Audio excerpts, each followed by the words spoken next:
Office থেকে medical ছুটি নিয়ে বেরোইলাম, যাবো চট্টগ্রাম মেডিকেল। শারীরিকভাবে অনেকদিন ধরে খুবই অসুস্থ, গ্যাস্ট্রিকের সমস্যার ভিতরে ঘা হয়ে গেছে।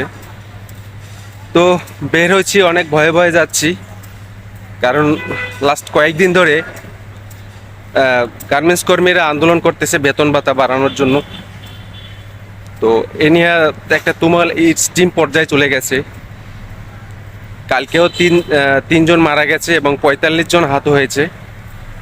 আজকেও বেশ উত্তপ্ত, একটা ফ্যাক্টরির সামনে লোকজন জড়ো হয়েছে এবং তারা খুবই ক্ষিপ্র অবস্থা আছে। জানি না আজকেও কত বড় গ্যাঞ্জাম হতে পারে বা হবে। তবে এটা এই শিল্পের জন্য বা চট্টগ্রাম ইপিজেডের জন্য এই মুহূর্তে বর্তমানে একটা ঝুঁকির বিষয়।